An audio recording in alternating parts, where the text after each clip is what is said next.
ಇವತ್ತಿನ ನನ್ನ ವ್ಲಾಗ್ ಏನಂತ ಗೊತ್ತಿಲ್ಲ, ಸುಮ್ಮನೆ ರ್ಯಾಂಡಮಾಗಿ ಆಗಿ ವಿಡಿಯೋ ಸ್ಟಾರ್ಟ್ ಮಾಡಿದ್ದೀನಿ. ನೈಟೆಲ್ಲ ನನಗೆ ಫುಲ್ಲು ಗ್ಯಾಸ್ಟ್ರಿಕ್ ಥರ ಆಗೋಗಿತ್ತು. ಹಾಗಾಗಿ ನಮ್ಮ ಅತ್ತೆ ಬೆಳಗ್ಗೆನೇ ಕಾಲ್ ಮಾಡಿ ಕೇಳಿದ್ದಕ್ಕೆ ಒಂದು ಕಷಾಯ ಕೂಡ ರೆಫರ್ ಮಾಡಿದ್ರು. ಸೊ ಆ ಒಂದು ಕಷಾಯನ ಮಾಡಿಕೊಂಡು ಕುಡಿತಾ ಇದ್ದೀನಿ. ನೋಡೋಣ, ಇವಾಗ ಏನಾದರೂ ಬ್ರೇಕ್ಫಾಸ್ಟಿಗೆ ಮಾಡ್ಕೊಳ್ಬೇಕು.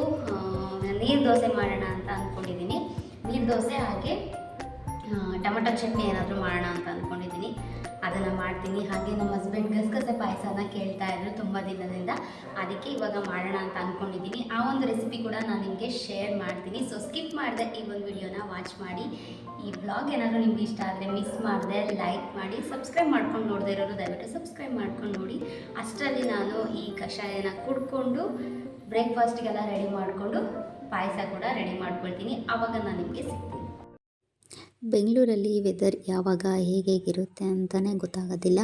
ಹಾಗಾಗಿ ನನಗೆ ಬಸ್ಸಲ್ಲಿ ಓಡಾಡ್ತಾ ಇರ್ತೀನಿ. ಸೊ ಹಾಗಾಗಿ ನನಗೆ ಆರೋಗ್ಯದ ಮೇಲೆ ಸ್ವಲ್ಪ ನನಗೆ ಕೇರ್ ತೊಗೊಳೋದಕ್ಕೆ ಆಗೋದೇ ಇಲ್ಲ. ಸ್ವಲ್ಪ ಏರುಪೇರು ಆಗ್ತಾನೆ ಇರುತ್ತೆ. ಹಾಗಾಗಿ ಅವಾಗವಾಗ ನಮ್ಮ ಅತ್ತಿಗೆ ಹತ್ರ ಈ ರೀತಿ ಏನಾದರೂ ಹೋಮ್ ರೆಮಿಡೀಸ್ನ ತಿಳ್ಕೊಂಡು ಮಾಡ್ಕೊಂಡು ಕುಡಿತಾ ಇರ್ತೀನಿ. ಸೊ ಇವಾಗ ಬನ್ನಿ ಗಸಗಸೆ ಪಾಯಸ ಯಾವ ರೀತಿ ಮಾಡೋದು ಅನ್ನೋದನ್ನ ತೋರಿಸ್ತೀನಿ. ಫಸ್ಟು ಇಂಗ್ರೀಡಿಯೆಂಟ್ನ ತೋರಿಸ್ಬಿಡ್ತೀನಿ. ಮೊದಲಿಗೆ ನಾನಿಲ್ಲಿ ಗೋಡಂಬಿ ಹಾಗೆ ಬಾದಾಮಿನ ತೊಗೊಂಡಿದ್ದೀನಿ. ನಾನು ತೋರಿಸ್ತಾ ಇರೋ ಮೆಜರ್ಮೆಂಟು ಒಂದು 3 ಮೆಂಬರ್ಸ್ಗೆ ಮಾಡ್ಬೋದು.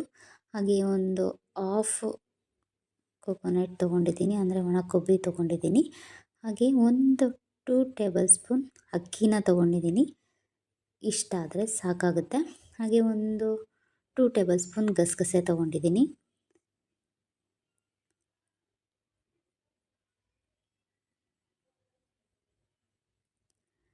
ಹಾಗೆ ನಾನು ಡ್ರೈ ಫ್ರೂಟ್ಸ್ನ ತೊಗೊಂಡಿದ್ದೀನಿ. ಗೋಡಂಬಿ ಹಾಗೆ ದ್ರಾಕ್ಷಿ, ಸ್ವಲ್ಪ ಉತ್ತುತ್ತೆನ ಚಿಕ್ಕದಾಗಿ ಕಟ್ ಮಾಡ್ಕೊಂಡಿದ್ದೀನಿ. ಹಾಗೆ ಬೆಲ್ಲ, 1-2 ಏಲಕ್ಕಿ, ತುಪ್ಪ ತೊಗೊಂಡಿದ್ದೀನಿ. ಇಷ್ಟೇ ಇಂಗ್ರೀಡಿಯೆಂಟಲ್ಲಿ ಎಷ್ಟು ಈಸಿಯಾಗಿ ಸಿಂಪಲ್ಲಾಗಿ ಟೇಸ್ಟಿಯಾಗಿ ಗಸಗಸೆ ಪಾಯಸ ಮಾಡೋದನ್ನ ತೋರಿಸ್ತೀನಿ. ಮೊದಲಿಗೆ ನಾನಿಲ್ಲಿ ಎಲ್ಲ ಇಂಗ್ರೀಡಿಯೆಂಟ್ನ ಈ ರೀತಿ ಇಟ್ಕೊಂಡು ಬಿಡ್ತೀನಿ ಪಕ್ಕದಲ್ಲಿ. ನಾನು ಯಾವುದೇ ಇಂಗ್ರೀಡಿಯೆಂಟ್ ಮಾಡ್ಕೊಳ್ಳೋಕ್ಕೂ ಮುಂಚೆ ಎಲ್ಲ ನಾನು ಪಕ್ಕದಲ್ಲಿ ಇಟ್ಕೊಂಡು ಬಿಡ್ತೀನಿ. ಒಂದೊಂದು ಸಾರಿ ಒಂದೊಂದು ಐಟಮ್ನ ಮಿಸ್ ಮಾಡಿಬಿಡ್ತೀನಿ ಅನ್ನೋ ಉದ್ದೇಶದಿಂದ. ಹಾಗಾಗಿ ಎಲ್ಲ ಇಂಗ್ರೀಡಿಯೆಂಟ್ನ ಈ ರೀತಿ ಇಟ್ಕೊಂಡು ಬಿಟ್ಟಿದ್ದೀನಿ. ಫಸ್ಟು 1 ಟೇಬಲ್ ಸ್ಪೂನ್ ನಾನು ತುಪ್ಪ ಹಾಕ್ಕೊಳ್ತಾ ಇದ್ದೀನಿ. ಬರೀ ತುಪ್ಪದಲ್ಲೇ ನಾನು ಮಾಡ್ತಾ ಇರೋದು. ಹಾಗಾಗಿ 1 ಟೇಬಲ್ ಸ್ಪೂನ್ ತುಪ್ಪ ಹಾಕ್ಕೊಂಡು ಫಸ್ಟು ಡ್ರೈ ಫ್ರೂಟ್ಸ್ನ ರೋಸ್ಟ್ ಮಾಡ್ಕೊಂಡ್ಬಿಡ್ತೀನಿ. ಫಸ್ಟು ನಾವು ಡ್ರೈ ಫ್ರೂಟ್ಸ್ನ ರೋಸ್ಟ್ ಮಾಡ್ಕೊಳ್ಳೋದಕ್ಕೂ ಮುಂಚೆ ಫಸ್ಟು ಗೋಡಂಬಿನ ರೋಸ್ಟ್ ಮಾಡ್ಕೊಂಡ್ಬಿಡಬೇಕು. ಅದಾದಮೇಲೆ ದ್ರಾಕ್ಷಿ ಹಾಗೆ ಉತ್ತುತ್ತೆನ ಹಾಕ್ಕೊಳ್ತಾ ಇದ್ದೀನಿ. ಉತ್ತುತ್ತೆ ಆಪ್ಷನಲ್ಲು, ನಿಮ್ಗೆ ಇಷ್ಟ ಆದರೆ ಹಾಕ್ಕೊಳ್ಬೋದು. ಹಾಗೆ ಗಸಗಸೆ ಹಾಕ್ಕೊಳ್ತಾ ಇದ್ದೀನಿ. ಸ್ವಲ್ಪ ಹುರ್ಕೊಂಡು ಅದನ್ನು ನೆಕ್ಸ್ಟ್ ಏನು ಮಾಡಬೇಕು ಅನ್ನೋದನ್ನ ಹೇಳ್ತೀನಿ. ಗಸಗಸೆ ಹಾಕಿ ಅಕ್ಕಿನ ಸ್ವಲ್ಪ ಬ್ರೌನ್ ಕಲರ್ ಆಗೋವರೆಗೂ ಹುರ್ಕೊಳ್ಬೇಕು. ಈಗ ನಾನು ಒಂದು ಪೌಡರ್ನ ಮಾಡ್ಕೊಳ್ತಾ ಇದ್ದೀನಿ. ಕೊಬ್ಬರಿ ಹಾಗೆ ಬಾದಾಮಿ, ಗೋಡಂಬಿನ ಇದನ್ನು ಫಸ್ಟು ನೀವು ಏಲಕ್ಕಿ ಹಾಕ್ಕೊಂಡು ರುಬ್ಕೊಂಡ್ಬಿಡಿ. ಯಾಕಂತಂದರೆ ಗಸಗಸೆ ಅಕ್ಕಿ ಅದೆಲ್ಲ ಪೇಸ್ಟ್ ಎಲ್ಲ ಆಗೋದಿಲ್ಲ. ಹಾಗಾಗಿ ಫಸ್ಟು ಅದನ್ನು ಪೌಡರ್ನ ಮಾಡ್ಕೊಂಡ್ಬಿಡಿ. ಇಲ್ಲಿ ನಾನು ಗಸಗಸೆ ಅಕ್ಕಿನ ನೆನೆಸಿಟ್ಕೊಳ್ತಾ ಇದ್ದೀನಿ. ಇದು ನೆನೆಸಿ ಇಟ್ಕೊಂಡ್ರೆ ಪೇಸ್ಟು ಬೇಗನೆ ಆಗೋಗುತ್ತೆ, ನೀಟಾಗಿ ಆಗೋಗುತ್ತೆ. ಹಾಗಾಗಿ ನಾನು ಮುಂಚೆನೇ ಇಲ್ಲಿ ರೋಸ್ಟ್ ಮಾಡಿಕೊಂಡು ನೆನೆ ಇಟ್ಕೊಳ್ತಾ ಇದ್ದೀನಿ. ಅದಾದಮೇಲೆ ನಾನಿಲ್ಲಿ ಇದನ್ನು ಪೌಡರ್ ಮಾಡ್ಕೊಳ್ತಾ ಇದ್ದೀನಿ. ಸೊ ಎಲ್ಲ ರೆಡಿ ಆಯಿತು. ಇವಾಗ ಬೆಲ್ಲದ ಪಾಕ ರೆಡಿ ಮಾಡಬೇಕಲ್ವ. ಸೊ ಬೆಲ್ಲ ಕರಗಿದ್ರೆ ಸಾಕು, ಇನ್ನೇನು ಬೇಡ. ಅದೇನು ನೀವು ಒಂದೆಳೆ ಪಾಕ ಅಂತಾರಲ್ಲ ಆ ರೀತಿ ಎಲ್ಲ ಮಾಡೋದು ಬೇಡ. ಬೆಲ್ಲ ಕರ್ಕೊಂಡ್ರೆ ಸಾಕಾಗುತ್ತೆ. ಬೆಲ್ಲ ಕರಗಿದೆ ಇವಾಗ. ಸೊ ಇಲ್ಲಿ ನಿಮಗೆ ನೋಡ್ತಾ ಇರ್ಬೋದು ಎಲ್ಲನೂ ಪೇಸ್ಟ್ ಮಾಡ್ಕೊಂಡು ರೆಡಿ ಮಾಡ್ಕೊಂಡಿದ್ದೀನಿ. ಫಸ್ಟು ನಾವೇನು ಹಾಕ್ಕೊಂಡಿದ್ವಿ, ಕೊಬ್ಬರಿ, ಉತ್ತುತ್ತೆ, ಗೋಡಂಬಿ, ಏಲಕ್ಕಿನ ಪೌಡರ್ ಮಾಡಿಕೊಂಡು ಅದಾದಮೇಲೆ ನೆನೆಸಿಟ್ಟಿರೋ ಅಂಥ ಗಸಗಸೆ ಅಕ್ಕಿನ ಒಂದು 1/2 ಅವರ್ 1 ಅವರ್ ಆದಮೇಲೆ ಅದಕ್ಕೆ ಆ ಪೌಡರ್ಗೆ ಆ್ಯಡ್ ಮಾಡಿಕೊಂಡು ಪೇಸ್ಟನ್ನ ಮಾಡಿಕೊಂಡ್ರೆ ಈ ಒಂದು ಕನ್ಸಿಸ್ಟೆನ್ಸಿ ನಿಮಗೆ ಸಿಗುತ್ತೆ. ಸೊ ಇವಾಗ ನಾನು ಪಾಕದಲ್ಲಿ ಈ ಒಂದು ಪೇಸ್ಟನ್ನ ಆ್ಯಡ್ ಮಾಡ್ಕೊಳ್ತಾ ಇದ್ದೀನಿ. ತುಂಬಾ ಸಿಂಪಲ್ಲು. ಯಾರಾದರೂ ಗೆಸ್ಟ್ ಬಂದರೆ ಆರಾಮಾಗಿ ಬೇಗ ಕೂಡ ಮಾಡ್ಕೊಳ್ಬೋದು. ಒಂದೇ ಥರ ಪಾಯಸ ತಿಂದು ಬೋರ್ ಆಗಿರುತ್ತಲ್ವ.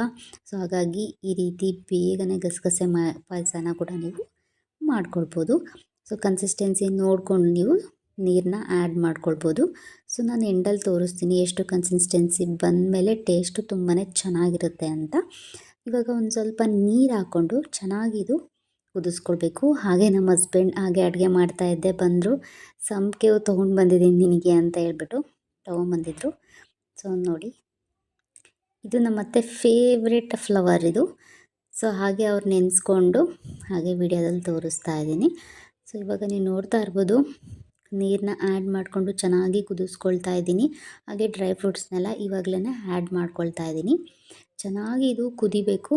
ಕುದಿದ್ರೆ ಅಂತೂ ಸಿಂಪಲಾಗಿ ಟೇಸ್ಟಿಯಾಗಿ ಯಮ್ಮಿಯಾಗಿ ಗಸಗಸೆ ಪಾಯಸ ಕೂಡ ರೆಡಿ ಆಗುತ್ತೆ.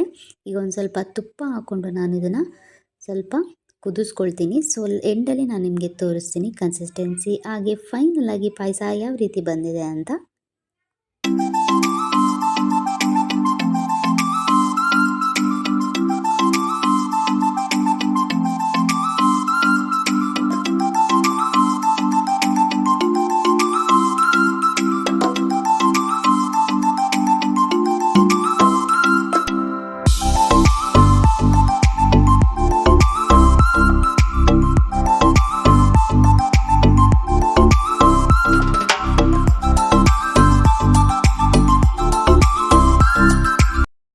ಫೈನಲಾಗಿ ಇವಾಗ ಪಾಯಸ ಕೂಡ ರೆಡಿ ಆಯಿತು. ನೆಕ್ಸ್ಟು ನಾನಿಲ್ಲಿ ಟೊಮೆಟೊ ಚಟ್ನಿನ ಮಾಡ್ಕೊಳ್ಳೋದಕ್ಕೆ ರೆಡಿ ಮಾಡ್ಕೊಳ್ತಾ ಇದ್ದೀನಿ.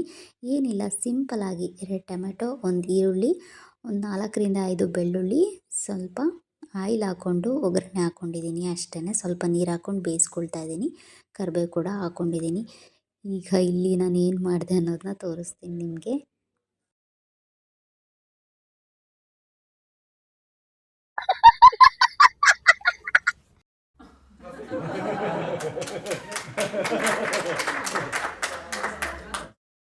ಏನಿಲ್ಲ, ಚೆಲ್ಲುತ್ತೆ ಅಂತ ಗೊತ್ತಿದ್ದು ನಾನು ಮಾಡಿರೋ ಈ ತಪ್ಪಿದು.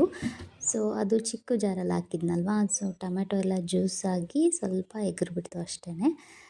ಏನಿಲ್ಲ, ಸಿಂಪಲಾಗಿ ಅದು ಬೇಯಿಸ್ಕೊಂಡಿರೋ ಅಂಥದ್ದನ್ನ ಟೊಮೆಟೊ ಈರುಳ್ಳಿ ಎಲ್ಲ ಒಂದು ರೌಂಡ್ ಹಿಂಗೆ ಮಿಕ್ಸಿ ಮಾಡ್ಕೊಳ್ಳೋದು ಅಷ್ಟೇ. ಅಷ್ಟು ಮಾಡಿಕೊಂಡು ಎಣ್ಣೆ ಹಾಕ್ಕೊಂಡು ಕಡಾಯಿಗೆ ಸಾಸಿವೆ ಹಾಕ್ಕೊಂಡು ಒಗ್ಗರಣೆ ಹಾಕ್ಕೊಂಡು ಆ ಒಂದು ಪೇಸ್ಟ್ನ ಈ ರೀತಿ ಆ್ಯಡ್ ಮಾಡಿಕೊಂಡು ಸ್ವಲ್ಪ ಸಾಲ್ಟ್ ಹಾಕ್ಕೊಂಡು ಕುದಿಸ್ಕೊಂಡ್ರೆ ಯಮ್ಮಿಯಾಗಿರೋ ಟೊಮೆಟೊ ಚಟ್ನಿ ರೆಡಿ ಆಗುತ್ತೆ. ತುಂಬಾ ಟೇಸ್ಟಿಯಾಗಿರುತ್ತೆ ಗೊತ್ತಾ. ನನಗಂತೂ ತುಂಬಾ ಇಷ್ಟ ಆಯಿತು, ನಮ್ಮ ಹಸ್ಬೆಂಡ್ಗೂ ಕೂಡ ತುಂಬಾ ಇಷ್ಟ ಆಯಿತು. ಈ ಕಾಂಬಿನೇಷನ್ ಯಾವುದಕ್ಕಾದರೂ ಇದನ್ನು ನಾವು ಟೇಸ್ಟ್ ಮಾಡ್ಬೋದು, ಅಷ್ಟು ಚೆನ್ನಾಗಿರುತ್ತೆ. ನೀವು ಒಂದ್ಸರಿ ಮಿಸ್ ಮಾಡದೆ ಟ್ರೈ ಮಾಡಿ. ಹಾಗೆ ನೀರು ದೋಸೆ ಮಾಡ್ಕೊಳ್ಳೋದಕ್ಕೆ ರೆಡಿ ಮಾಡ್ಕೊಂಡಿದ್ದೀನಿ. ನೀರು ದೋಸೆ ಏನು ರೆಸಿಪಿ ನಾನು ತೋರಿಸ್ಲಿಲ್ಲ, ಏನಂದರೆ ನಾನು ನೈಟೇ ಅಕ್ಕಿ ನೆನೆ ಇಟ್ಕೊಂಡು ಬೆಳಗ್ಗೆ ಸ್ವಲ್ಪ ಕಾಯಿನ ಆ್ಯಡ್ ಮಾಡಿಕೊಂಡು ಅಕ್ಕಿನ ಈ ಒಂದು ಕನ್ಸಿಸ್ಟೆನ್ಸಿಲಿ ರುಬ್ಕೊಳ್ಳೋದು ಅಷ್ಟೇ ನೀರು ದೋಸೆ ಅಂದರೆ. ಸೊ ಇವಾಗ ತೆಳ್ಳಗೆ ಇದಕ್ಕೆ ಹಾಕ್ಕೊಂಡು ಮಾಡ್ಕೊಳ್ಳೋದು ಅಷ್ಟೇ. ಸಿಂಪಲಾಗಿ ಮಾಡ್ಕೊಳ್ಬೋದು. ತುಂಬಾ ಟೇಸ್ಟ್ ಇರುತ್ತೆ, ತುಂಬ ಹೆವಿ ಅನಿಸಲ್ಲ, ಹೊಟ್ಟೆ ತುಂಬಾ ಹಗುರವಾಗಿರುತ್ತೆ. ಡಯಟ್ ಮಾಡೋರಿಗಂತೂ ಇದು ಬೆಸ್ಟ್ ಅಂತಲೇ ಹೇಳ್ಬೋದು. ಸೊ ಇವಾಗ ಫೈನಲಿ ಎಲ್ಲ ಅಡುಗೆ ಕೂಡ ಆಯಿತು. ಹಾಗೆ ಗಸಗಸೆ ಪಾಯಸ ಕನ್ಸಿಸ್ಟೆನ್ಸಿ ನೀವು ನೋಡ್ಬೋದು. ಸೊ ಇದಕ್ಕೂ ಇನ್ನೂ ಸ್ವಲ್ಪ ತೆಳ್ಳಗೂ ಕೂಡ ಮಾಡ್ಕೊಳ್ಬೋದು, ಬಟ್ ಇಬ್ಬರೇ ಇರೋದ್ರಿಂದ ನಾನು ಇಷ್ಟೇ ಸ್ವಲ್ಪನೇ ಮಾಡ್ಕೊಂಡಿದ್ದು. ಕನ್ಸಿಸ್ಟೆನ್ಸಿ ಈ ರೀತಿ ಇರಿದ್ರೆ ತುಂಬಾ ಟೇಸ್ಟಿಯಾಗಿತ್ತು, ತುಂಬಾ ಚೆನ್ನಾಗಿತ್ತು. ಸೊ ಇವಾಗ ಫೈನಲಾಗಿ ನಿಮಗೆ ತೋರಿಸ್ತೀನಿ ಬನ್ನಿ.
ಮಾರ್ನಿಂಗ್ ಬ್ರೇಕ್ಫಾಸ್ಟ್ ಎಲ್ಲ ಮುಗಿಸ್ಕೊಂಡು ಸ್ವಲ್ಪ ಅದು ಮಲ್ಕೊಂಡು ರೆಸ್ಟ್ ಮಾಡಿ ಮಧ್ಯಾಹ್ನ ನಮ್ಮ ಸರ್ ಮನೆಗೆ ಊಟಕ್ಕೆ ಅಂತ ಹೋಗಿದ್ವಿ. ಅವ್ರ ಮನೆಗೆ ಹಿರಿಯರ ಪೂಜೆ ಇತ್ತು, ಹಾಗಾಗಿ ಹೋಗಿದ್ವಿ.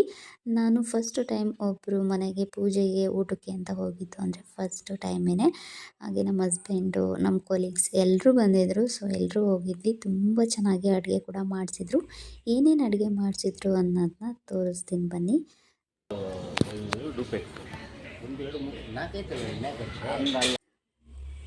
ಚಿಕನ್ ಬಿರಿಯಾನಿ, ಫಿಶ್ ಫ್ರೈ ಹಾಗೆ ಚಿಕನ್ ಫ್ರೈ, ಮಟನ್ ಸಾಂಬಾರ್, ಮುದ್ದೆ, ವೈಟ್ ರೈಸ್, ಬಾಯ್ಲ್ಡ್ ಎಗ್ ಎಲ್ಲನೂ ಮಾಡಿದ್ರು. ತುಂಬಾ ಟೇಸ್ಟಿಯಾಗಿ ತುಂಬಾ ಚೆನ್ನಾಗಿತ್ತು.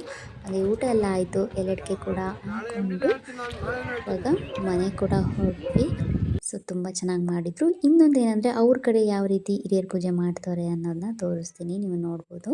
ನಾನು ಈ ರೀತಿ ಫಸ್ಟ್ ಟೈಮೇ ನೋಡಿದ್ದು. ನಮ್ಮ ಕಡೆ ಎಲ್ಲ ಹಿರಿಯರ ಪೂಜೆ ಅಂದರೆ ಅವ್ರನ್ನ ಫೋಟೋ ಇಟ್ಬಿಟ್ಟು ಪೂಜೆ ಮಾಡ್ತೀವಿ.